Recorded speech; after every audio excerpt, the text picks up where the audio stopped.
Boa tarde, Santa Cruz, cidade amada, cidade querida, cidade abençoada.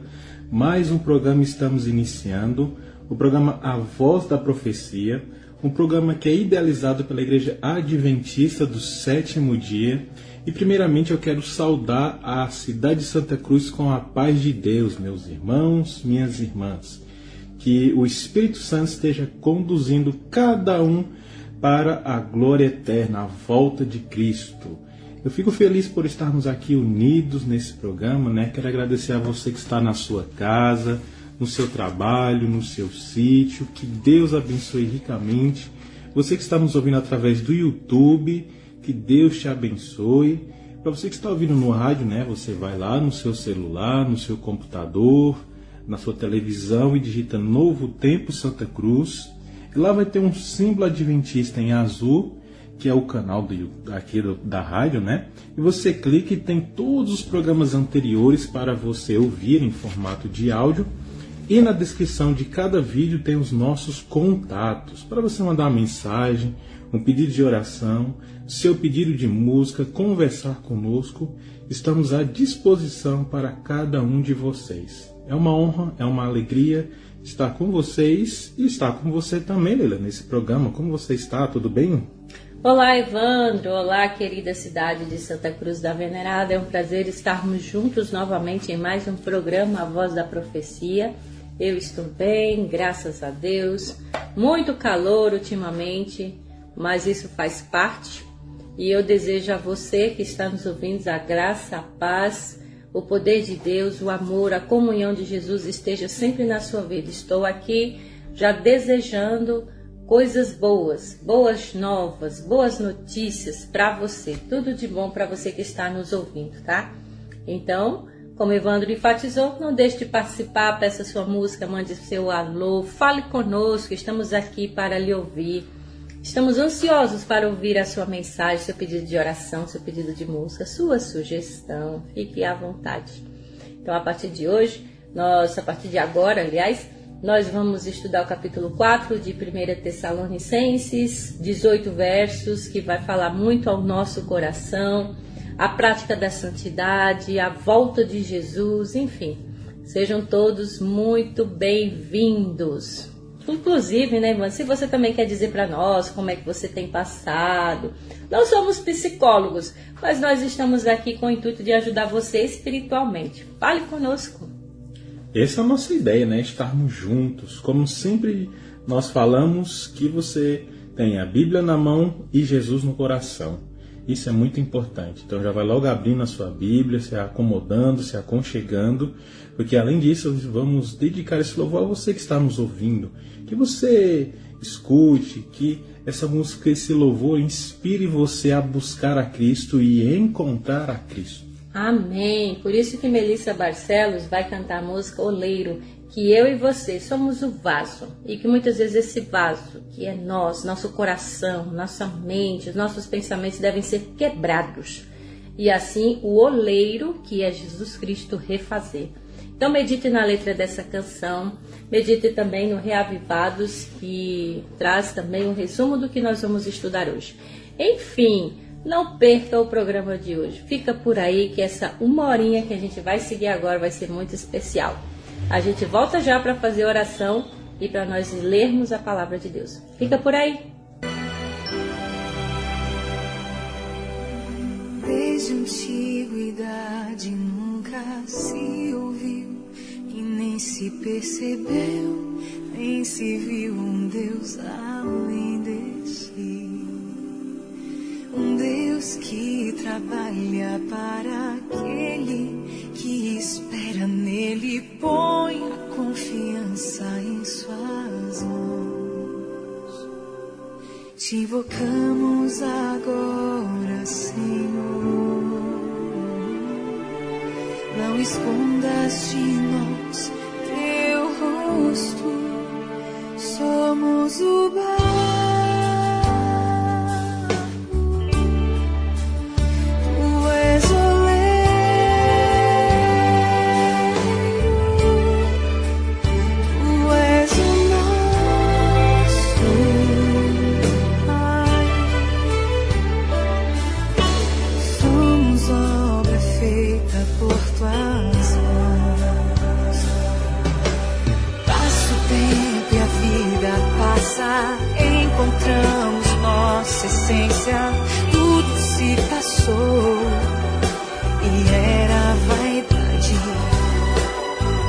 murchamos como folha e as nossas iniquidades como vento nos levam pra longe. Te invocamos agora, Senhor. Não escondas de nós teu rosto. Somos o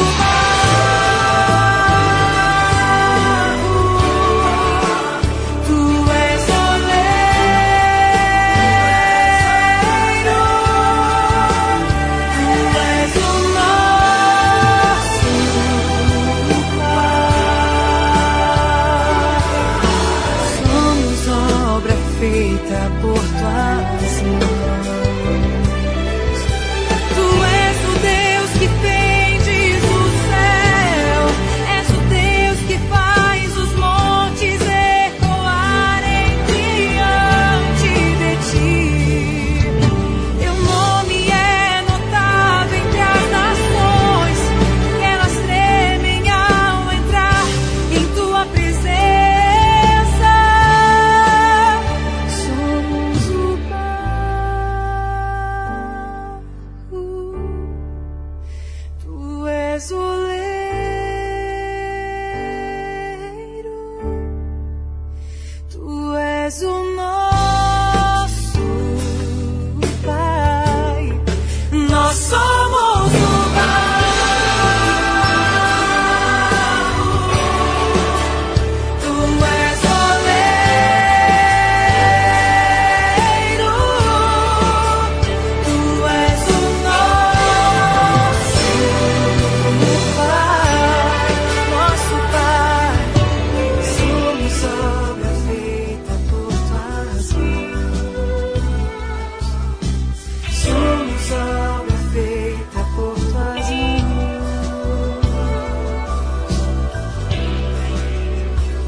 Esta é a voz da profecia.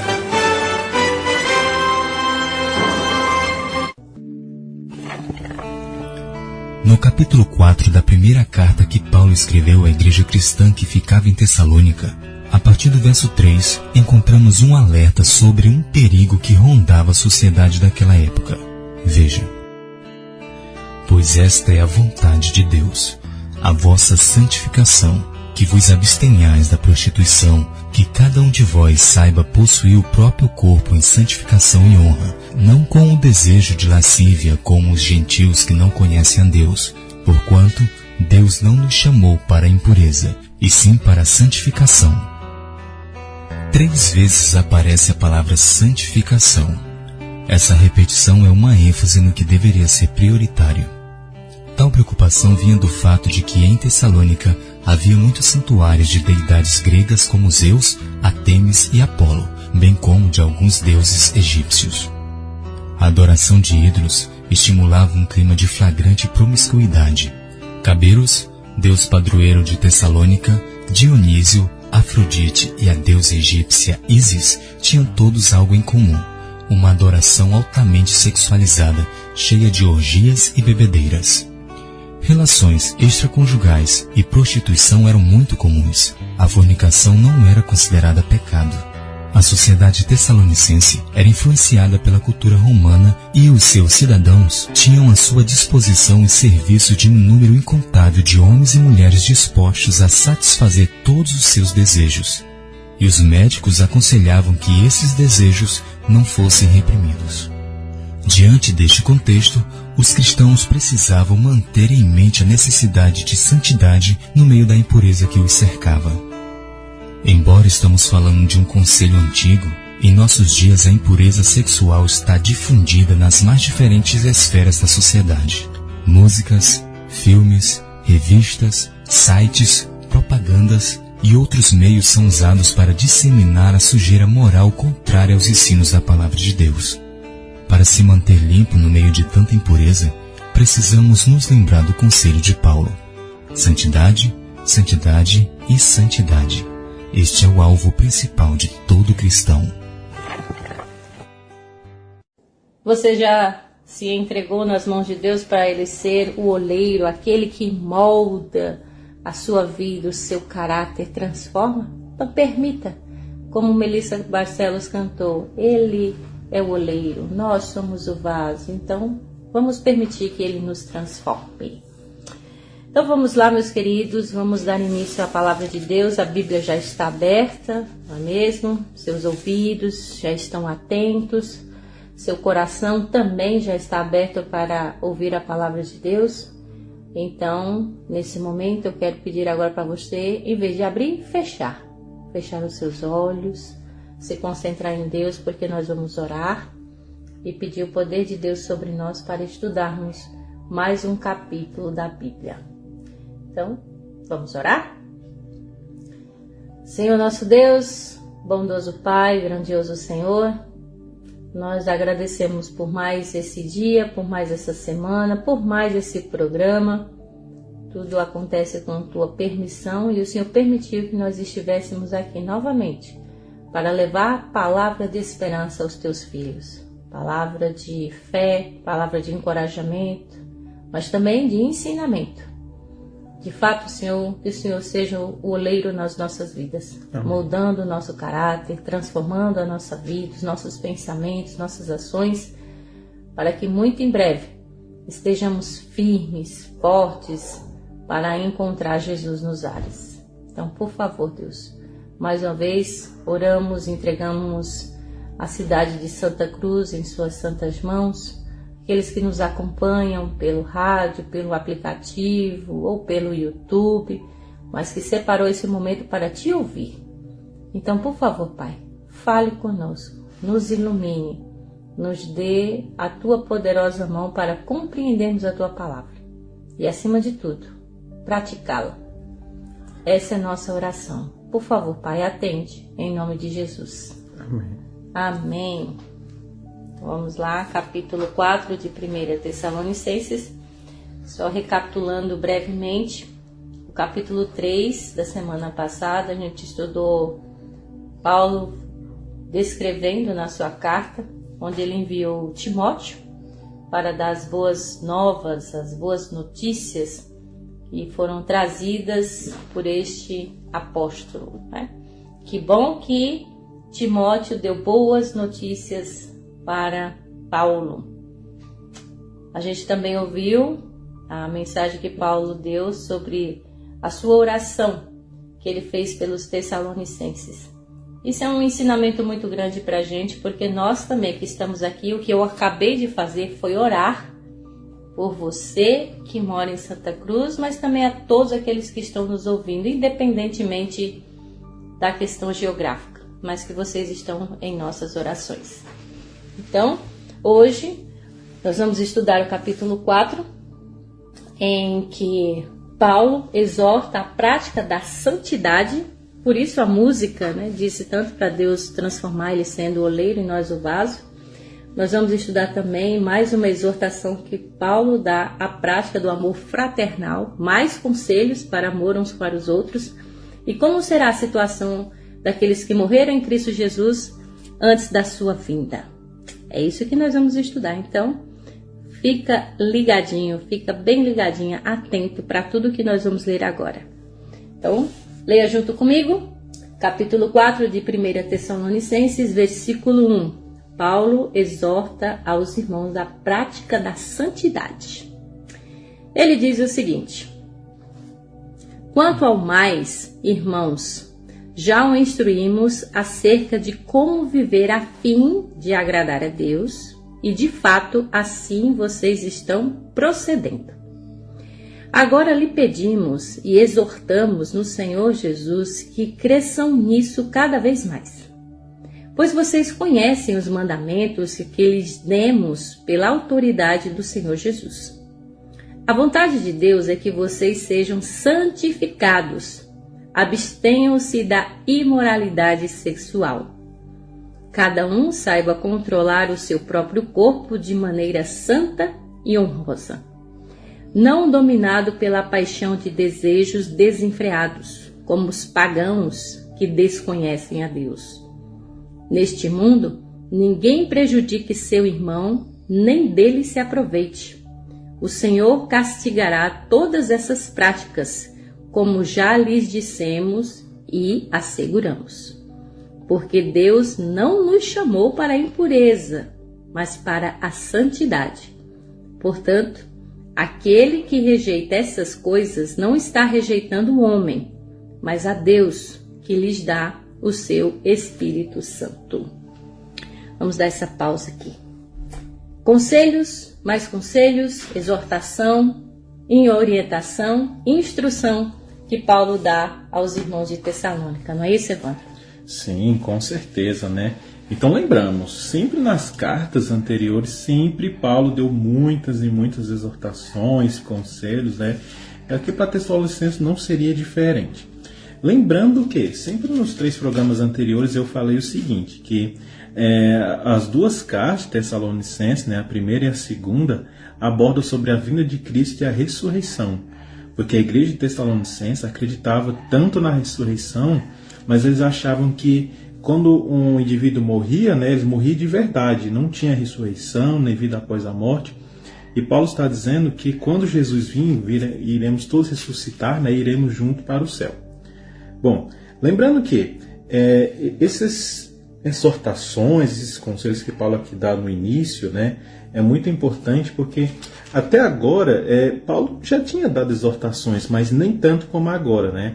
Sempre ressaltando que no capítulo 1, verso 9, né, era uma igreja que nem tinha necessidade de dizer mais nada sobre isso, porque era uma igreja muito abençoada, uma igreja até certinha, né? Uma igreja que seguia muito bem os mandamentos de Deus descrito aqui. Mas veja agora no verso 3 que Paulo dá justamente uma exortação e um conselho que está praticamente em toda a Bíblia e todas as cartas que Paulo escreveu, que é sobre a imoralidade sexual. Veja, esse assunto, né, é muito abordado por Paulo, porque se já tinha muito antes aqui no tempo da Bíblia, imagina hoje, meus irmãos. Vamos abrir aqui, ó, 1 Coríntios, capítulo 6, e olha só o que Paulo diz a respeito sobre esse mesmo assunto, né, para darmos uma ajuda aqui. 1 Coríntios, capítulo 6, verso 18, na verdade, diz o seguinte, ó: fujam da imoralidade sexual.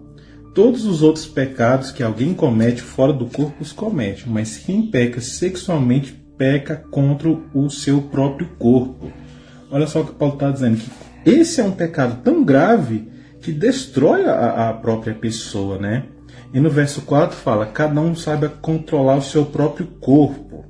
Algumas versões, né, essa palavra corpo pode ser traduzida como vaso, no sentido de aprenda a conseguir uma esposa, um marido, e viva somente para o matrimônio, porque o matrimônio é sagrado, é santo, é criado por Deus. E no verso 5 fala que não seja dominado, né, pelos seus paixões de desejo. Você que tem vontade, eu quero um marido, uma esposa para realizar tal atividade sexual assim, assim, assim. Não, tem que ser dominado, certo? Não pode sair o quê? Desenfreado, de acordo com o verso 5. Olha, como os pagãos, né, que não conhecem a Deus. Aí o verso 6 é o verso ponto que eu queria chegar. Que ele fala, nesse assunto, na questão da imoralidade, né, ninguém prejudique o seu irmão. O que ele está dizendo? Não traia. Porque trair é a mesma coisa que roubar do próximo. Vamos dar uma ilustração. Olha só, digamos que tem um casal, né? E um deles, né, vai lá e trai um com outro casal que é casado, né? Significa que esse casal tirou o matrimônio do outro. E essa pessoa que é casada, que traiu com outra que não é casado, perdeu seu matrimônio, ou seja, foi tirado também. Então a traição, o adultério é de certa forma até um roubo, porque você está roubando do próximo algo sagrado que é o matrimônio de Deus, estabelecido lá no Éden.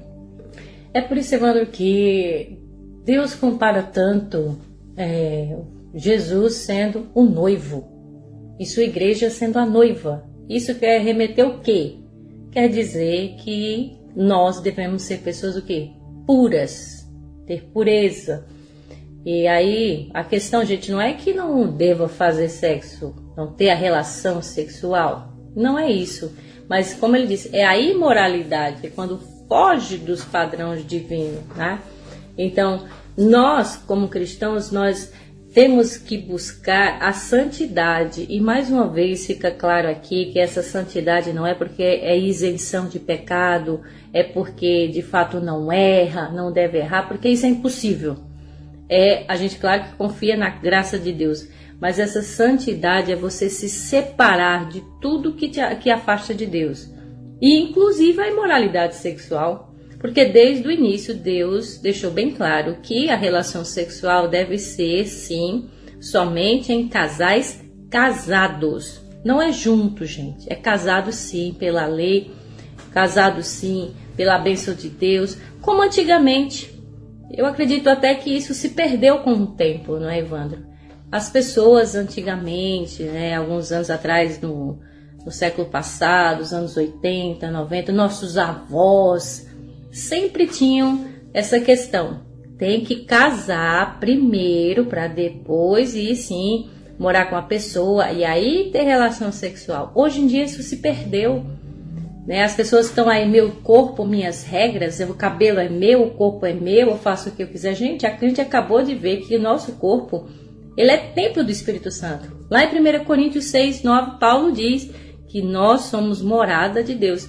Então o primeiro princípio, a primeira regra que você e eu devemos colocar na nossa mente é que nós somos templo, morada do Espírito Santo. Se é santo, devemos buscar santidade. Se não está, agora procura se separar, buscar essa santidade. Porque algumas pessoas podem dizer assim, mas aí eu não sou mais virgem, já fiz algumas coisas erradas, já me juntei com a pessoa. Só corrigir. Sim. Não é? Porque até a gente vê adúlteros na Bíblia, né? Maria Madalena, tantas outras pessoas muitos tiveram vida promíscua no passado. Quem não erra? Mas a questão é, gente, corrigir. Deus nos chama para essa santidade, se separar, agora fazer as coisas certinhas. Porque o mundo fala, né, meu corpo, minhas regras, mas a Bíblia fala, meu corpo, regra de Deus. Esse tem que ser o princípio.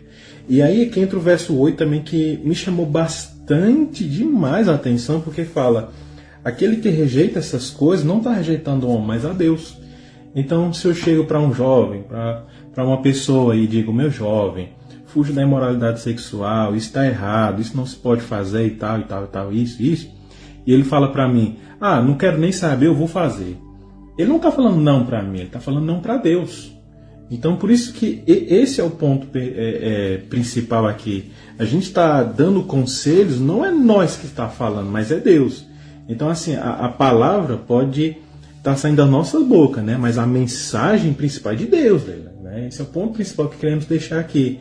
Então, a gente está mostrando que a Bíblia diz que tudo que foge dos padrões do casamento, na relação sexual, Paulo diz que não é aconselhável, e de acordo com o que lemos com 1 Coríntios 6, 18, tem que, na verdade, fugir, assim como José correu, fugir para longe. Daniel também, né? Então esses homens e tantas outras pessoas também fugiram do pecado, da lascívia, da imoralidade, porque eles sempre temiam a Deus. Então é essa a questão, gente. Então assim, você tem um livre-arbítrio? Tem. Agora o conselho que Deus dá, que Paulo dá, é para não abusar desse poder de escolha, porque vai trazer consequências. Voltando aqui para essa questão, por exemplo, no mundo que está hoje, aí muitas vezes as pessoas se conhecem e já realmente têm relação sexual. Mal se conhecem, não é? Aí depois pode ter uma gravidez indesejada. Não foi combinado, não foi planejado, não tem uma casa, não tem um emprego, né? E aí como é que vai dar estabilidade para essa criança? aí não estão preparados, aí só se juntam numa casa, mas aí pensa, eita, eu não tenho trabalho, eu não tenho isso, né? Ou mesmo que um esteja trabalhando, está fora de ordem. E aí as consequências virão. Né? Aí com a convivência, eu não sabia que você era assim. Claro, não deu tempo, né? Interessante. Não deu tempo, então não tem como. Então, gente, os conselhos divinos, com certeza, não há dúvida que nós sabemos que Deus sabe o que é melhor para nós. É porque nós somos teimosos, a gente quer sempre fazer nossa vontade, quer sempre fazer aquilo que a gente quer. E você é livre para isso. Mas saiba que todas as suas escolhas vai ter consequências. Se forem boas, terão consequências boas. Mas se forem escolhas que você sabe que não está dentro do padrão divino, você vai colher também as dificuldades lá na frente. E por último aqui, uma vez eu tive a oportunidade de conversar com um jovem, né, um aluno lá da escola, e ele falou que não, já sou jovem, tenho meus 15 anos, aí já fiz e tal, que já tive relações, não sei o que. Eu falei, meu jovem, isso não é bom. Aí ele foi e falou o seguinte para mim, não, é porque é bom, me dá vontade direto, né? É bom, é prazeroso e tal. Aí vem o verso 4 aqui da Bíblia e fala, cada um saiba controlar, olha, o seu próprio corpo de maneira santa, honrosa, não seja dominado, né, com esses desejos desenfreados. Então é necessário o quê? Temperança, é preciso o estudo da palavra, ter a substituição disso por coisas mais saudáveis, por coisas mais melhores, alimentação, sono, exercícios. Tudo isso são práticas que ajudam a controlar esses desejos, né, esses impulsos, né? Então a nossa mensagem é que realmente fujam dessa imoralidade, porque o quê? Destrói o nosso próprio corpo. Ninguém morre sem ter relação sexual, não é? Então, Paulo viveu, sim, não é? E tantos outros também viveram sem ser casados, e viveram na castidade, tudo. Então, gente, não é impossível, é só você realmente decidir que quer viver dentro dos princípios divinos. E com certeza, mais lá na frente, você vai recolher grandes recompensas. Amém, com certeza. Muito bom esse assunto, né? Mas vamos seguindo aqui, agora a partir do versículo 9 até o versículo 12, mais uma exortação, mais uma orientação que Paulo dá para os irmãos agora em relação à prática do amor fraternal. Não é só na teoria, mas essa prática do amor com os irmãos. Versículo 9 diz assim: quanto ao amor fraternal, não precisamos escrever-lhes, pois vocês mesmos já foram ensinados por Deus a se amarem uns aos outros. E de fato, vocês amam todos os irmãos em toda a Macedônia. Contudo, irmãos, insistimos com vocês que cada vez mais assim prossigam. Esforcem-se para ter uma vida tranquila, cuidar dos seus próprios negócios e trabalhar com as próprias mãos, como nós os instruímos, a fim de que andem decentemente aos olhos dos que são de fora e não dependam de ninguém. Olha aí, tá vendo? Então, mais um conselho. Agora, o amor entre irmãos, o amor entre amigos, isso é importantíssimo, não é, Evandro? Sim, Paulo cita isso aqui 2 vezes, em 2 versos, né? O primeiro, de acordo com o verso 9, né, tem amor fraternal. Paulo cita anteriormente no capítulo 3, verso 12, que ele fala que o Senhor faça crescer e transbordar o amor que você tem, uns pelos outros e para com todos. Olha só, aqui forma o símbolo da cruz, né? Eu com meu próximo e eu com Cristo, né? A exemplo do nosso amor por vocês. Então o verso 9 aqui do capítulo 4 se junta muito bem com o capítulo 3, verso 12. Verso 10 e verso 11, ele fala uma coisa interessante, que vocês têm amado os irmãos lá da Macedônia, né, pregado até lá. E Paulo cita isso aqui no capítulo 1, verso 7. Capítulo 1, verso 7 diz: tornaram-se modelos para todos os crentes que estão na Macedônia e na Caia. Ou seja, a Tessalonicenses é uma igreja que pregava, que ensinava, que era até uma igreja bem correta, né? Claro, tinha seus erros, de acordo com o que Paulo exortou aqui. Mas era uma igreja que dava bom testemunho, né? E no verso 11 aqui, me chamou muita atenção que ele fala: esforcem-se para ter uma vida tranquila. no sentido de paz, não no sentido de viver só deitado na rede de sombra fresca, mas no sentido de uma vida de paz, de você ter uma vida que você sempre quis tranquila, né? Olha, e cuidar dos seus próprios negócios. Paulo aqui está falando justamente em questão de trabalho, da sua empresa, certo? Das suas finanças e trabalhar com suas próprias mãos, certo? Mas também, é ambíguo aqui, porque tinha sim ainda alguns crentes militantes, aqueles crentes bisbilhoteiros, aqueles até não crentes bisbilhoteiros, sabe? Tinha alguns, Leila, aqui na cidade de Tessalônica que era assim, que estava realmente ali, ó, na vida dos outros, e querendo saber da vida dos outros. E no verso 12, né, a fim de que ande decentemente, né? Olha aqui, que encaixa muito na questão de dar um bom exemplo, na vestimenta, na palavra, nas ações, nos gestos, né? Até para os que são de fora e não dependam de ninguém. Esse não dependam de ninguém é no sentido de você pode ir lá ajudar uma pessoa com alimento, com palavras, com isso e com aquilo, tudo bem. Mas não no sentido de suprir totalmente uma pessoa, né? Você vai lá e ajuda com alimento, dá uma quantia para que ele possa multiplicar e ter uma renda de trabalho, sabe? Esse é o princípio aqui. Mas olha só, Leila, tinha muito crente bisbilhoteiro nesse período aqui. O verso em si não fala, né? Mas alguns estudos, né? Alguns tempos históricos mostram que tinha alguns cristãos bilhoteiros, por isso que Paulo fala sobre esse verso aqui de cuidar dos seus próprios negócios. E não é só nesse tempo não, hoje também. Então assim, só mudou a época, só mudou o local, mas o comportamento é o mesmo, né? Então, quando Paulo fica aqui o tempo todo dizendo, olha, a fofoca, a ser bisbilhoteiro, é bom cada um cuidar da sua vida sim. Nesse assunto, tá, gente? Mas, por exemplo, tem um momento que eu posso cuidar da sua vida, Evandro. Sim. Não é? Quando você, por exemplo, está numa necessidade, quando você precisa de uma ajuda, de um apoio emocional, de um apoio espiritual, eu devo me importar sim. Sim. Agora sim, a sua vida íntima, por exemplo, você e sua esposa, o seu convívio, a sua dinâmica do dia a dia, se há uma opinião sua, a interação entre você e sua esposa, no seu trabalho, aí já não é da minha conta. Isso. Então é isso que a gente tem que ver, gente, é o discernimento.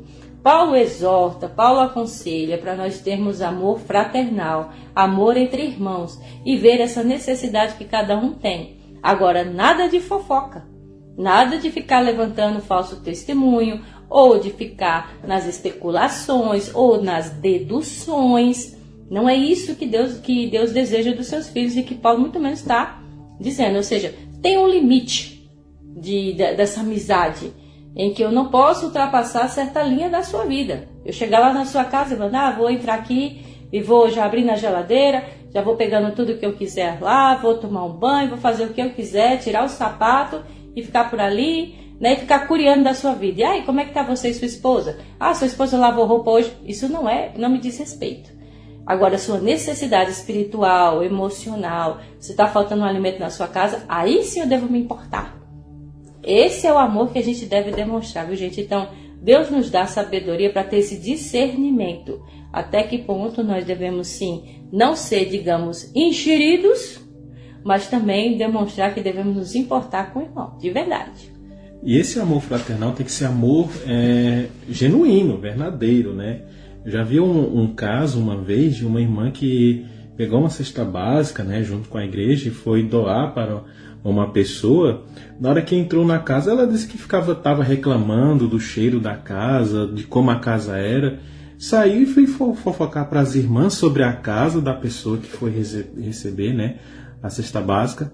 Aí você percebe, essa irmã teve um tipo de amor fraternal, amor genuíno, né? Então, devemos ter amor pelo próximo, independente da situação que a pessoa esteja. A gente tem que, de acordo com o verso mostrou aqui, a gente tem que mostrar Jesus Cristo, né? Até decentemente, ao dos olhos até de que são de fora, de acordo com o verso 12. Então a gente tem que demonstrar o caráter de Cristo, né? Como Cristo era, pelo jeito, pelo falar e tudo mais. Então esse amor fraternal encaixa em tudo isso, mas também não do outro lado, né? Como Leila falou, de que ser intrometido e tudo mais. Tem um meio termo aí. Então vamos amar sim uns aos outros, mas não se intrometer demais na vida do outro e de sua intimidade, tá? Mas a gente deve sim saber das suas necessidades, o que cada um precisa, estender a mão, oferecer ajuda e por aí vai. Mas sabendo que tudo tem limite. Muito bem. Conselho de Paulo dado, conselho de Paulo recebido. Vamos falar de um assunto agora, a partir do versículo 13 em diante, que é fechando com chave de ouro esse capítulo. Que não há dúvida que tudo que Paulo nos ensina, nós devemos botar em prática. Agora, a mensagem que mais traz esperança também para todos nós é justamente a situação da volta de Jesus. Então, aqui nós vamos estudar esses versos do 13 até o 18, onde nós devemos consolar uns aos outros, claro, que logo, logo, Cristo Jesus volta. Vamos ler juntos?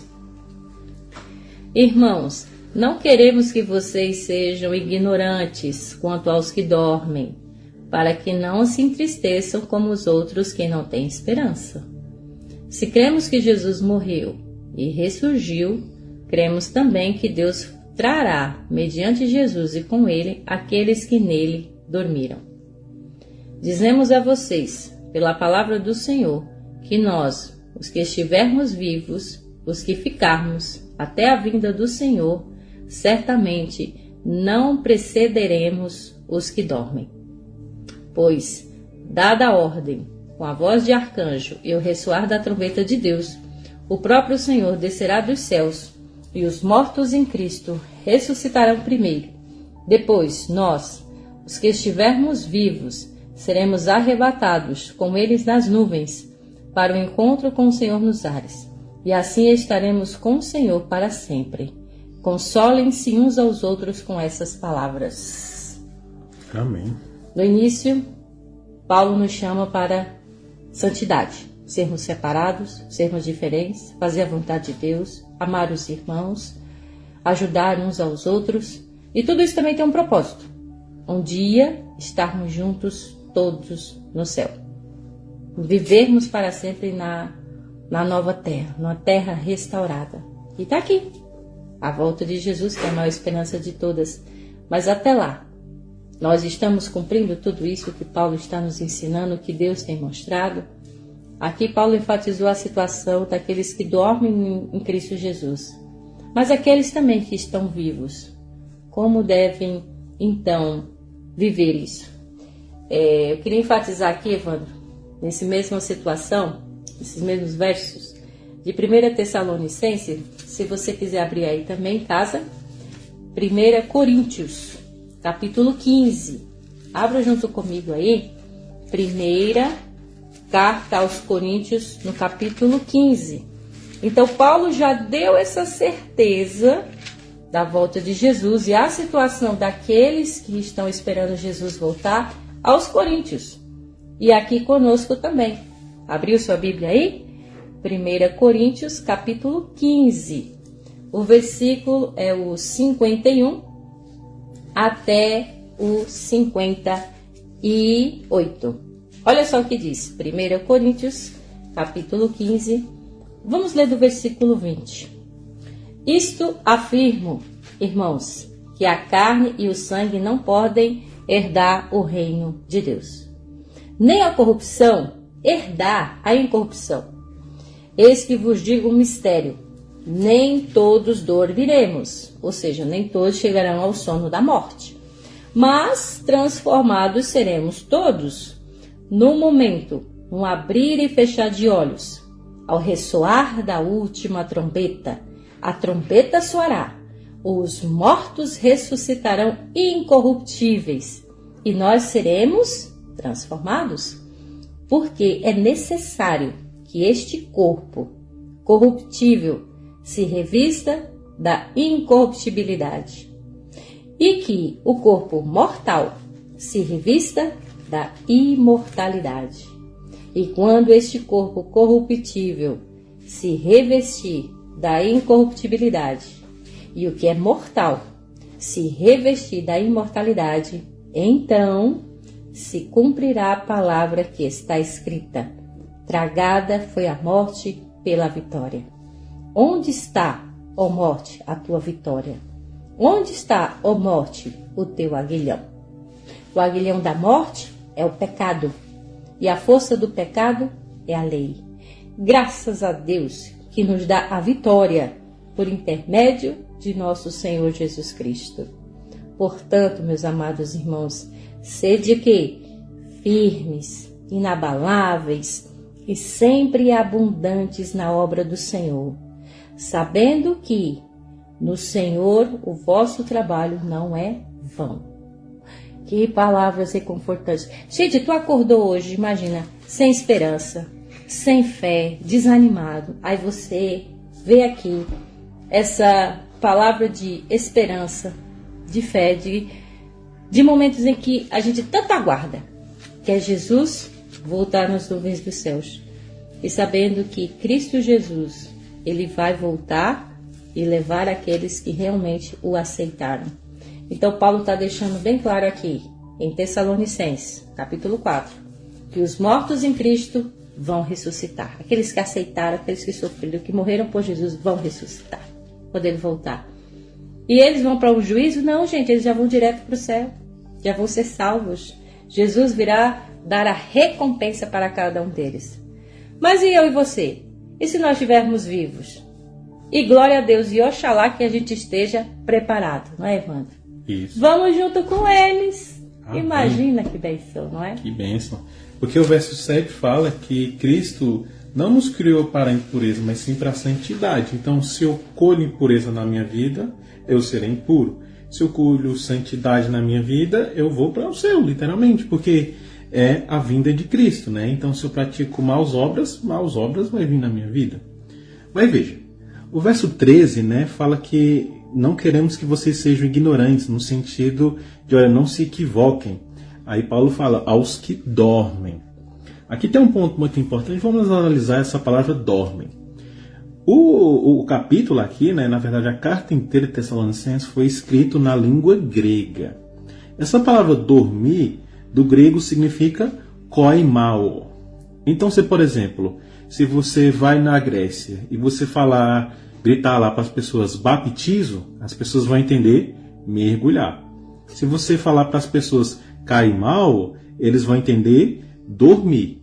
E aqui há um conceito muito interessante, porque essa palavra dormir, ela também vem de uma palavra, né, derivada dela, que vem do nome coemiterium, que significa dormitório. E é interessante que coemiterium, do grego significa dormitório, do latim vem cemiterium, que hoje conhecemos como cemitério.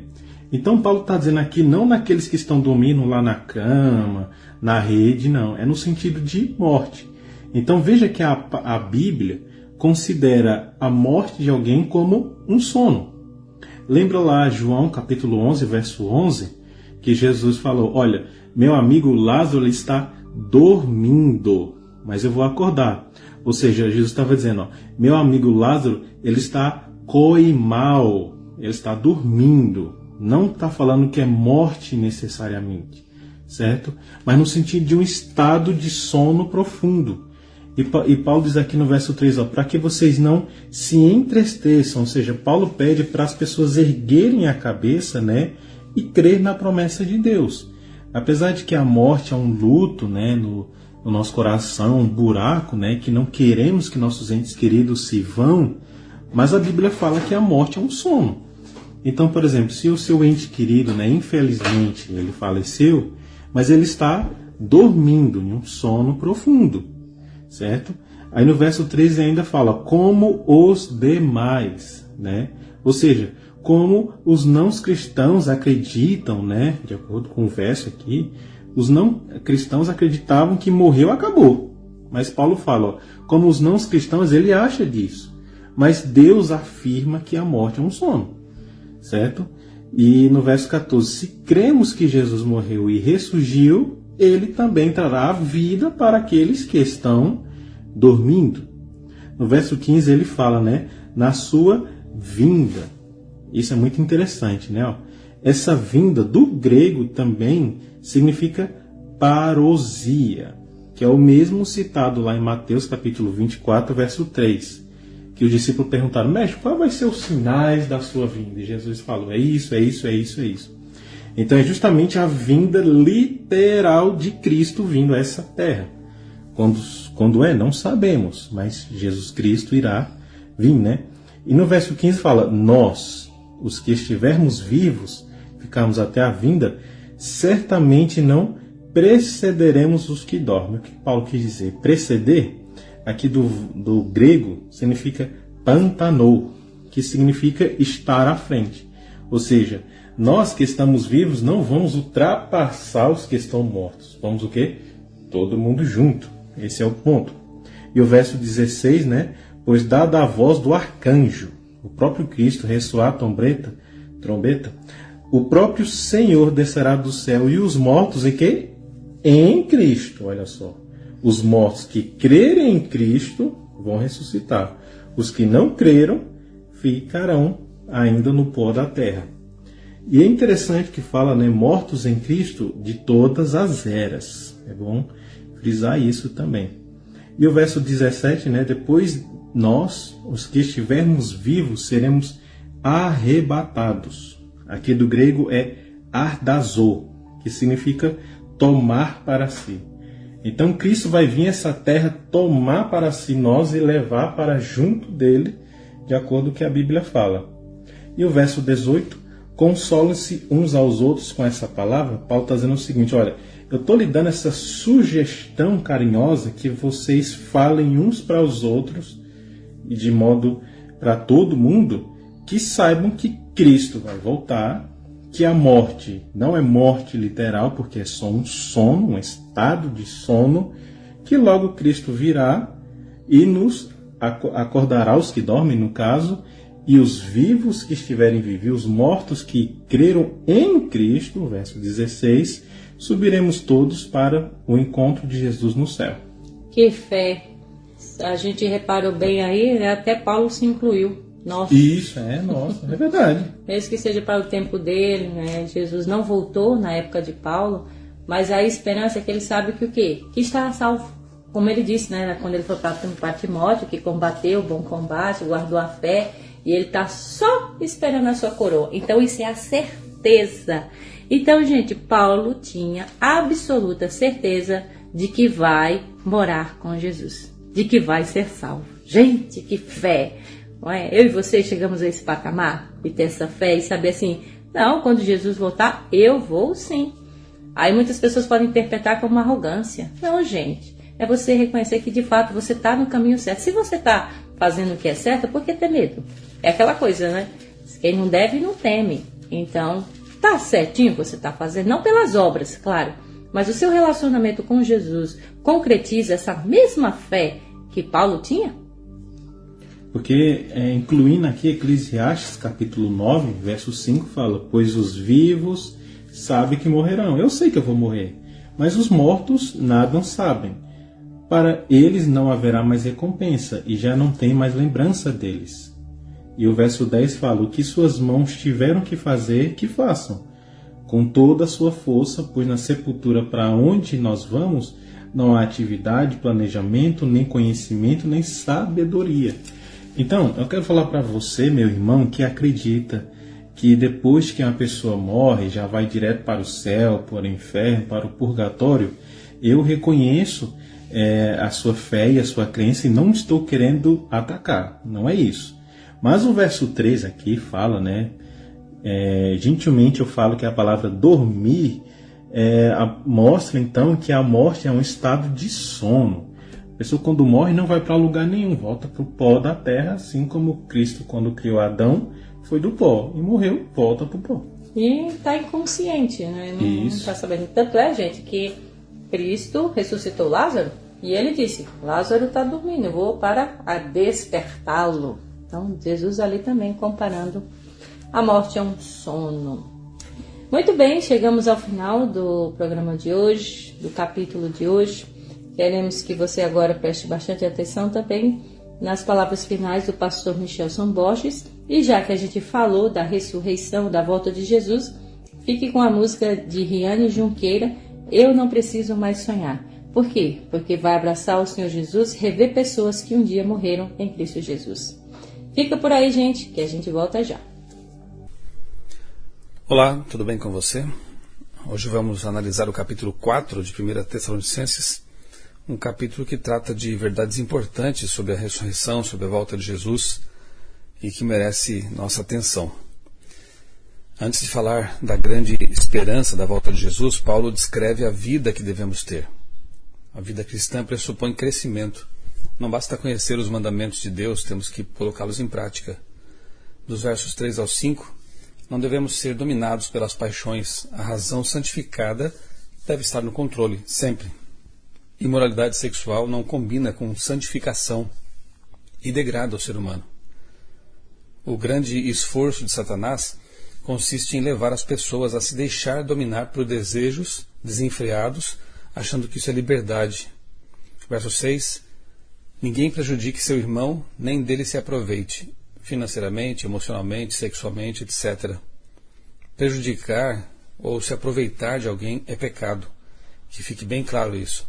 Quando for negociar com alguém, ou namorar alguém, ou estabelecer qualquer tipo de relação, lembre-se do fim desse verso. O verso 7 diz, Deus não nos chamou para a impureza, mas para a santidade. Verso 9, a base do cristianismo é óbvia e nem é preciso repetir. Amem-se uns aos outros. Ou é preciso repetir? Amem-se cada vez mais, diz o verso 10. Portanto, a tônica realmente do Evangelho e das cartas de Paulo é o amor com que devemos amar a Deus e ao próximo. Os versos 11 e 12 nos dizem que devemos nos esforçar para ter uma vida tranquila, honesta, laboriosa e de bom testemunho. O verdadeiro cristianismo nos torna pessoas decentes. Verso 13, na Bíblia, a morte é descrita como um sono, do qual se desperta por ocasião da volta de Jesus. Sentir tristeza é normal, mas não como aqueles que não têm esperança. Nós cremos na ressurreição. Obviamente que quando alguém morre, nós sabemos que isso é uma despedida, mas é uma despedida temporária. Se essa pessoa morreu em Cristo, crendo na volta dele, crendo na salvação que Cristo oferece, um dia, se nós também estivermos preparados, nós reencontraremos essa pessoa. Você crê na ressurreição de Jesus? O verso 14 nos leva a pensar sobre isso. Se nós cremos, então devemos crer também na ressurreição dos nossos queridos que morreram crendo em Jesus. Dos versos 15 ao 17, nós aprendemos que os mortos ressuscitarão, os mortos ressuscitados e os vivos glorificados, transformados, irão juntos para o céu com Jesus, na vinda dele. Esses versos detonam a teoria do arrebatamento secreto, porque o arrebatamento dos salvos será visível e na volta de Jesus, não antes nem depois. Se você tem dúvidas quanto a esse assunto, leia com atenção os versos 15 ao 17 de 1 Tessalonicenses capítulo 4. Eles são muito claros. O verso 17 nos diz que nós encontraremos o Senhor nos ares. Ele não pisará novamente aqui na terra. Não se esqueça dessa informação importante. E, finalmente, o texto diz que nós estaremos para sempre com Jesus. Essa é a grande esperança do cristão, de um dia viver para sempre com Jesus na eternidade. Um grande abraço, que você tenha um dia muito feliz na presença de Jesus. Eu sou o pastor Michelson Borges e espero que você também deseje de todo o coração esse dia, que chegue esse dia em que nós estaremos para sempre com Jesus e com os nossos queridos que morreram crendo nele, finalmente ressuscitados para nunca mais morrermos. Um grande abraço, um bom dia, que Deus o abençoe. Cultura FM. Tem coisa melhor? Todas as sextas-feiras, a Igreja Adventista do Sétimo Dia, das 17 às 18 horas, traz para você o programa A Voz da Profecia. Um programa de fé e esperança que anuncia A Volta de Jesus. Breve Jesus voltará.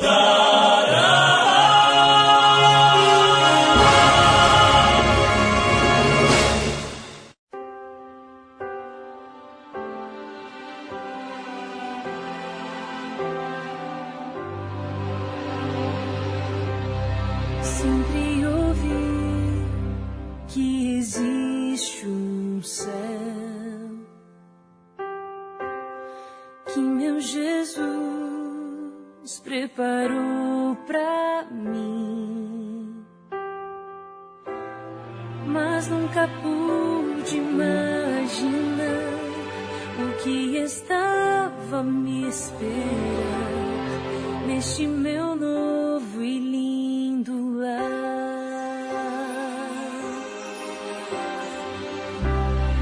Belos jardins, lago de cristal,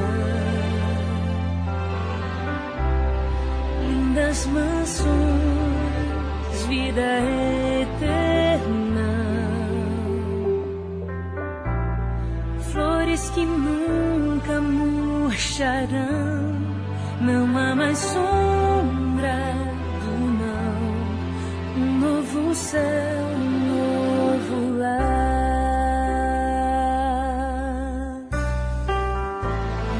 Eu não preciso mais sonhar,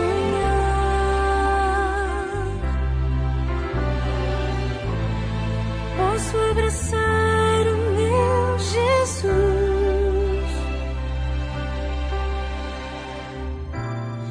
posso tocar em suas mãos, ver as feridas do amor, eterno amor que me salvou.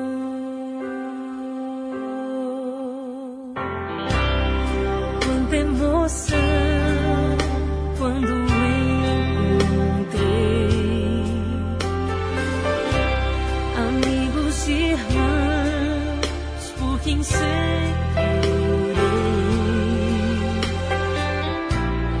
e os que dormiam no Senhor agora cantam em louvor, glórias ao Rei, meu Salvador.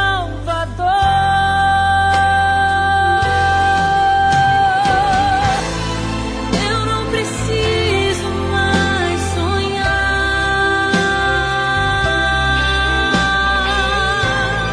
posso abraçar o meu Jesus,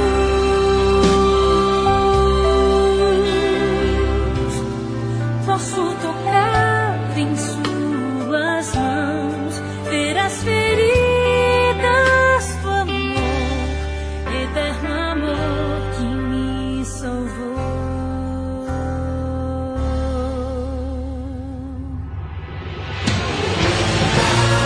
Eu não preciso mais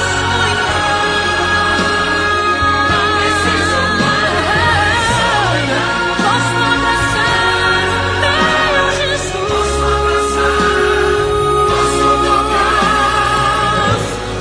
posso tocar em suas mãos, ver as feridas do amor, eterno amor que me salvou,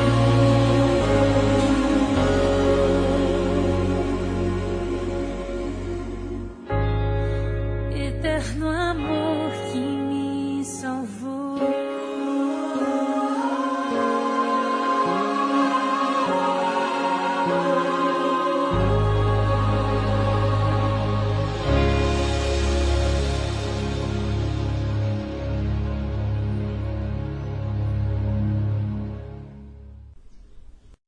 Agradecemos a você pela audiência, por ter nos ouvido até agora. Melhor ainda, ter ouvido a palavra de Deus. Então não precisa mais sonhar, não precisa mais ficar só na imaginação. Cristo vai voltar.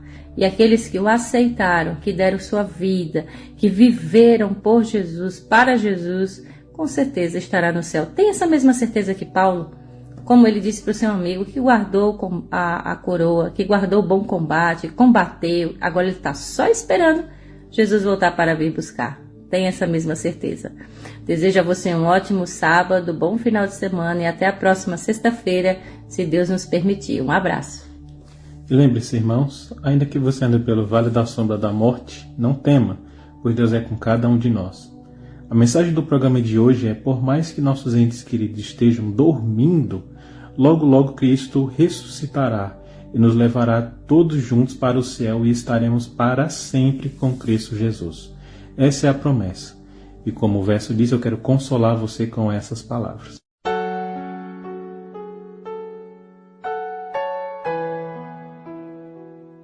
E nesse momento eu quero orar com você e por você. Querido Deus, amado Pai, obrigado por esse estudo. Obrigado, Senhor, pela promessa de que Cristo logo virá para nos buscar. Eu oro, Senhor, para que abençoe essa casa, essa família e que o Espírito Santo esteja conduzindo cada um. Essa é a nossa oração em nome do Senhor Jesus. Amém.